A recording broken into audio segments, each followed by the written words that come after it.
Talvez você não goste muito, mas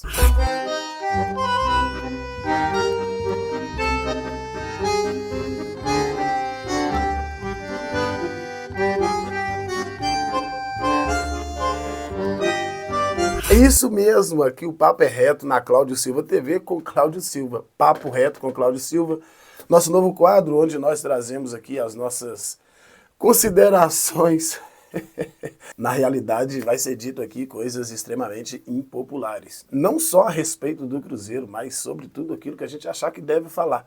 Porque, afinal de contas, nós não estamos mais restritos apenas ao Cruzeiro. Porém, o assunto de hoje trata de Cruzeiro sim. E eu sou extremamente conivente, compartilho demais da ideia, do comentário, do posicionamento deste que, para mim, é o melhor comentarista de rádio no Brasil hoje, Lélio Gustavo.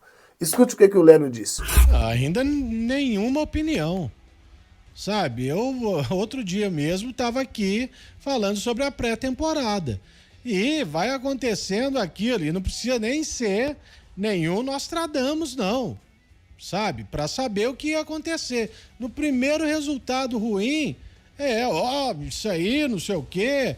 Eu já vi até gente chamando o cara de professor Pardal depois do primeiro jogo, sabe? E o Samuel, ele toca ali num ponto que para mim é fundamental e que eu tenho defendido, sabe? Bastante, que é o da pré-temporada.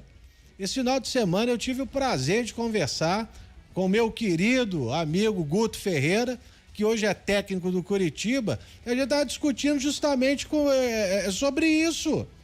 Falei, e aí, Guto, você teve quantos dias para trabalhar seu time? Não tinha muito tempo, não. Tá tomando porrada, brother. E vai tomar, entendeu? E assim vai ser aqui, da mesma maneira. O cara é professor Pardal, não sei o quê, sendo que ele nem teve tempo, era para agora, era para hoje. Nessa segunda-feira o Cruzeiro tá, assim, entrando na segunda semana de treinamento tático, né, fazendo talvez um coletivo, no final de semana já buscar um primeiro amistoso, né, já tá tendo que jogar a Vera, valendo 3 pontos, aí é complicado. E para piorar, no sábado, quem foi o melhor em campo disparado na primeira partida do ano não jogou tão bem, foi o Matheus Pereira. Foi uma figura que não participou tanto do jogo assim, mas é muito cedo para a gente tecer qualquer tipo de comentário. É no mínimo aí 10 jogos para se saber realmente qual será a faceta do Cruzeiro nesta temporada 2024. Não dá para cobrar nada agora, não dá mesmo. Sim, exatamente isso que o Lélio Gustavo acabou de falar, que você acabou de acompanhar. É de fato aquilo que acontece dentro do nosso futebol, em especial no Cruzeiro. A gente já havia dito aqui há uns dias atrás a respeito da forma de gestão do Atlético do Paraná, o modelo de gestão do Fortaleza. São duas instituições muito menores do que o Cruzeiro, no entanto, estão anos-luz à frente do Cruzeiro. Não só apenas do Cruzeiro, são instituições que, se tivessem a camisa que o Cruzeiro tem, seriam soberanos no país, tamanha a sua organização e principalmente no que diz respeito ao termo de jogabilidade, sequência de trabalho. Isso é extremamente importante para que se possa angariar frutos importantes no futebol. E é exatamente para isso que o Cruzeiro trabalha, para num futuro não muito distante conseguir conquistas importantes, conquistas que vai colocar de fato o Cruzeiro de novo no local onde ele já esteve, e talvez, quem sabe,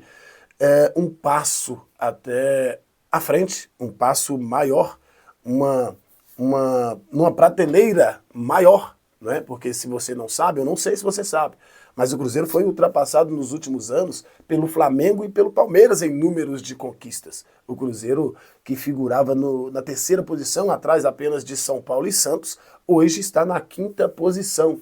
O Cruzeiro é o 5º clube que mais conquistou no país. Por quê? Muito em decorrência de tudo que aconteceu nos últimos anos, de 2019 para cá em especial. O Cruzeiro 3 anos na 2ª divisão e, poxa, o que parece dentro do que a gente vê hoje é que tem algumas pessoas que vestem a camisa do Cruzeiro que querem ver o Cruzeiro de volta naquela situação extremamente constrangedora e que quase deu fim à instituição, né?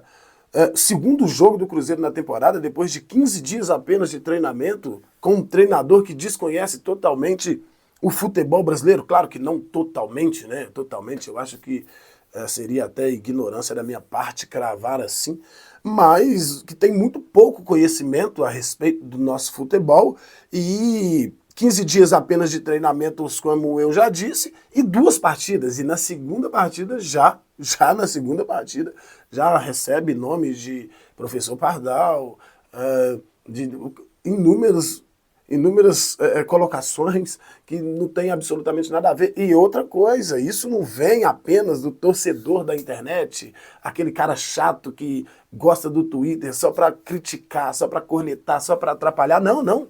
Isso vem por parte de alguns cronistas. E é exatamente por causa desses cronistas que os torcedores abraçam essa ideia e se sentem no direito de falar aquilo que acha que tem que ser dito, a respeito de tudo, de forma extremamente prematura. Dentro de todo esse cenário, a gente vê uma falta de conhecimento de futebol que assusta. Ah, mas o elenco é o mesmo, é verdade, isso é um trunfo. Né? O elenco é quase o mesmo, né? Não é o mesmo. O Cruzeiro tem aí 5 diferenças no seu elenco de jogadores que têm totais condições de vestir a sua camisa, com a exceção, neste momento, do Gabriel Veron, que está lesionado. Os outros que foram contratados, todos têm condições de chegar e vestir a camisa. Então seriam, no caso, 5 mudanças na equipe titular. Quer dizer, 4 mudanças, né? Porque o goleiro não conta. O Cruzeiro trabalha num pensamento e numa visão de longo prazo, mas, infelizmente, tem um tipo de torcedor, ele é envolvido, ele é misturado no meio da torcida do Cruzeiro. Eu não sei se ele é cruzeirense, que ele, prematuro não é nem a palavra, né? Resultadista mesmo. Se ganha, ok, e pior, quando acontece do Cruzeiro ganhar e o rival ganhar também, beleza, não fazem comparações. Mas se acontece do Cruzeiro tropeçar e do rival ganhar, acabou. Porque o pensamento dessas pessoas que são envolvidas no meio da torcida do Cruzeiro, que eu não sei se são cruzeirenses, essas pessoas vivem o Atlético. E quando essas pessoas vivem o Atlético, vendo o Atlético uns 5 passos à frente do Cruzeiro no que diz respeito a campo e bola, essas pessoas ficam loucas. Só que o Cruzeiro não pode se dar o luxo de viver à mercê dessas pessoas.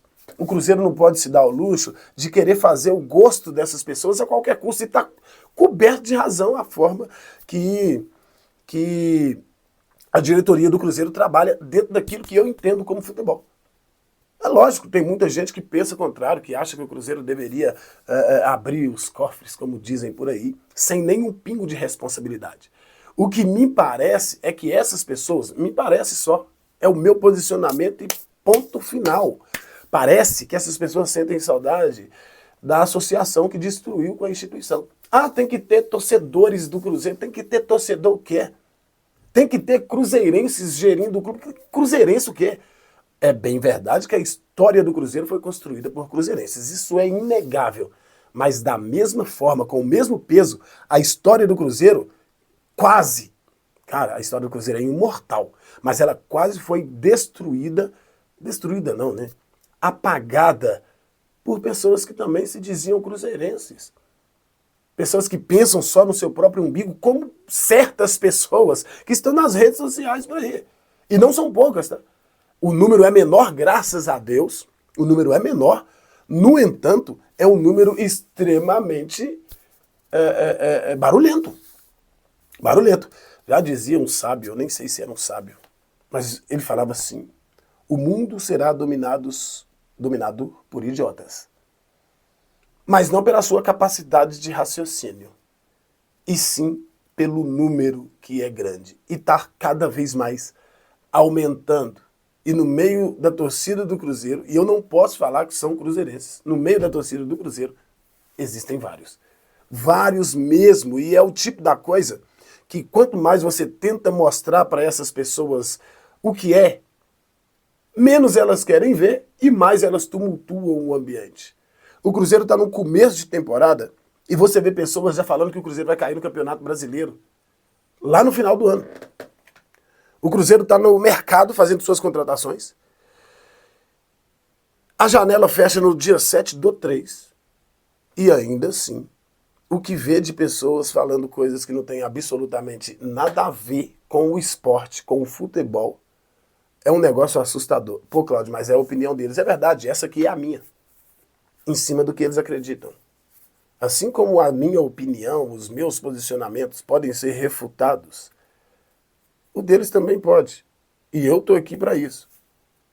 Porque aqui o papo é reto.